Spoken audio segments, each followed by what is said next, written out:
Halo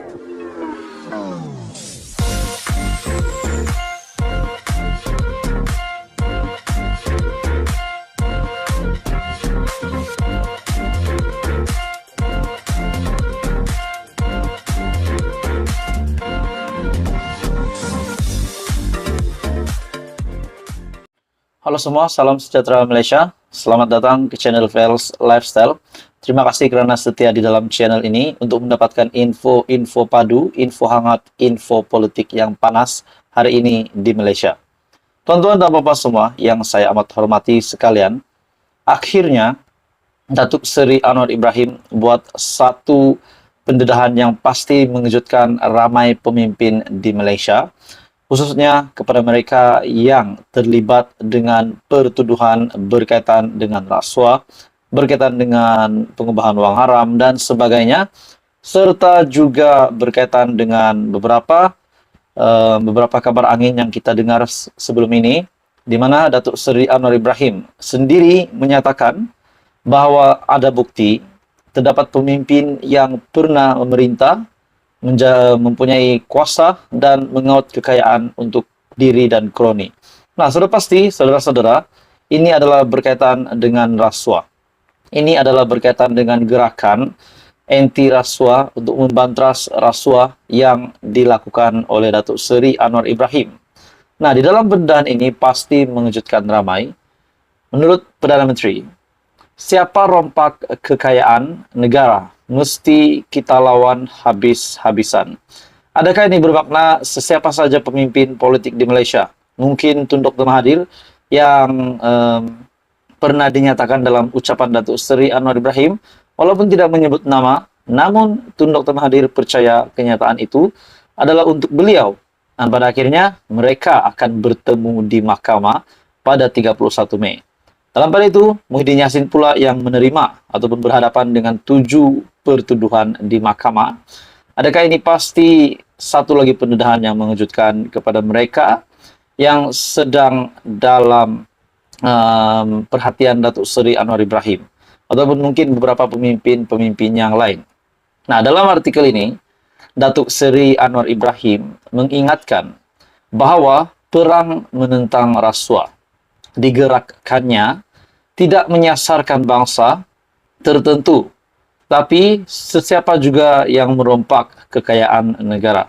Dan ini sudah pasti, tidak kiralah di dalam pemimpin di pembangkang, bahagian pembangkang, pemimpin di blok kerajaan, kalau memang benar terlibat rasuah, sudah pasti akan dikenakan tindakan.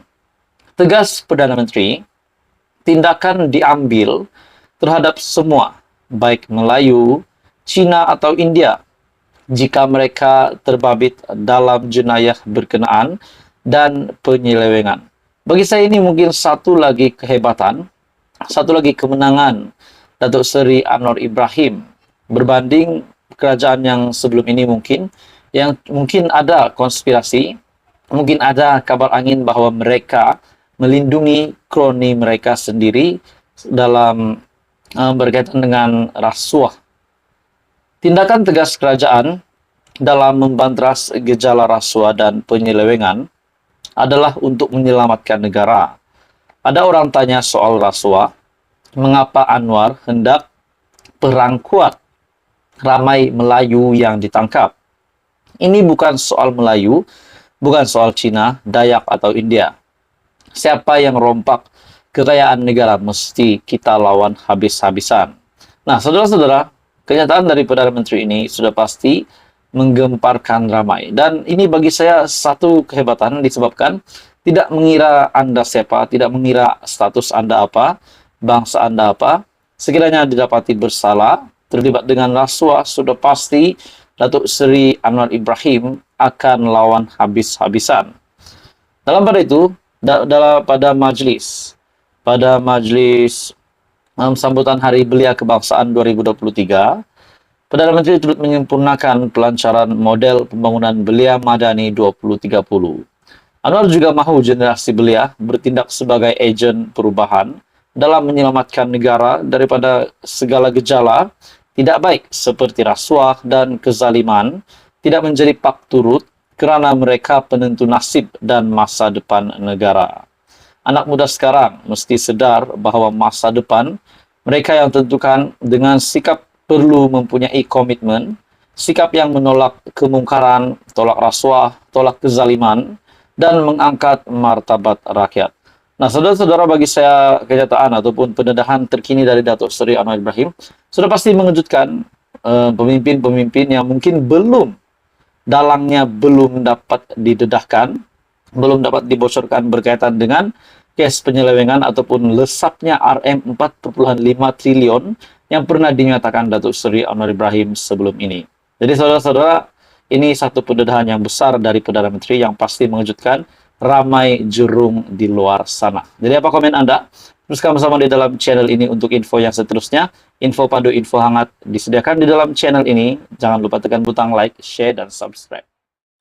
Halo semua, salam sejahtera Malaysia. Selamat datang ke channel Fels Lifestyle. Saudara dan bapak semua, saudara-saudara yang saya hormati sekalian. Satu kejutan besar, satu pendedahan terkini berkaitan dengan rasuah Rm11 juta yang melibatkan salah satu ahli parlimen dalam kerajaan. Nah, saudara-saudara, tuan-tuan dan puan, seperti yang kita tahu, Datuk Seri Anwar Ibrahim adalah seorang pemimpin yang memang benar-benar tidak suka ataupun benci dengan segala aktiviti berkaitan dengan rasuah. Nah, pada akhirnya berkaitan dengan kes rasuah salah satu ahli parlimen dalam kerajaan, yaitu pengerusi DAP sendiri, Lim Guan Eng. Akhirnya satu pendedahan yang mengejutkan Lim Guan Eng dan istrinya, di mana rasuah Rm11,6 juta ini yang melibatkan nama Lim Guan Eng dan istrinya. Akhirnya peguam Lim Guan Eng buat satu pendedahan yang buat ramai panas telinga. Akhirnya, peguam mahu kes rasuah dan pengubahan wang haram Guan Eng dan isteri dibuang. Jadi apa persoalan yang bermain di fikiran saya adalah sekiranya Lim Guan Eng dapat dibuktikan bersalah, sekiranya benar-benar Lim Guan Eng dapat didedahkan bahwa beliau dan istrinya memang terdedah dengan salah laku ini, apakah beliau akan dipecat? Apakah beliau mungkin akan dikenakan tindakan undang-undang? Apakah beliau ditangkap? Nah, itu menjadi persoalannya. Akhirnya peguam Lim Guan Eng mahu kes rasuah dan pengubahan wang haram Guan Eng dan istri dibuang. Pada 28 Mei 2023, peguam kepada pengerusi DAP Lim Guan Eng, RSN Raya, memaklumkan Mahkamah Tinggi bahawa anak guamnya bersama istrinya Betty Chew dan ahli perniagaan Pang Lee Kon memohon tuduhan rasuah terhadap mereka dibatalkan. Raya memberitahu bahawa beliau akan memfailkan permohonan supaya kes membabitkan projek asrama pekerja asing bernilai Rm11,6 juta itu digugurkan. Katanya, pihak pendakwaan menggunakan keterangan daripada kes jenayah terdahulu membabitkan pembelian banglo oleh Lim di Jalan Pinhon walaupun beliau dilepaskan pada tahun 2018. Jumaat lalu, Lim, Chew dan Pang hadir untuk perbicaraan di Mahkamah Tinggi dan mengaku tidak bersalah terhadap tuduhan-tuduhan berkenaan. Mereka didakwa mengikut Akta Pengubahan Wang Haram, Pencegahan Pembiayaan Keganasan dan hasil daripada aktiviti haram 2001 dan Akta Suruhanjaya Pencegahan Rasuah Malaysia SPRM 2009. Pesuruh Jaya Kehakiman Merafiah Muhammad menetapkan 11 September untuk pengurusan kes dan ketiga-tiganya dibenar memindahkan wang ikat jamin sebanyak Rm50,000 dicadangkan sebelum ini.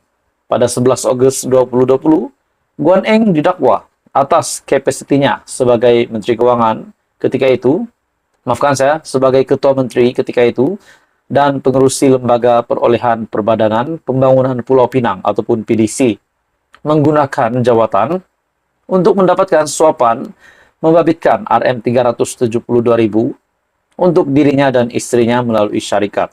Nah, saudara-saudara, ini pasti satu lagi pendedahan yang besar, pendedahan yang mengejutkan. Jadi apa komen Anda? Teruskan bersama di dalam channel ini untuk info yang seterusnya, info padu, info hangat disediakan di dalam channel ini. Jangan lupa tekan butang like, share, dan subscribe.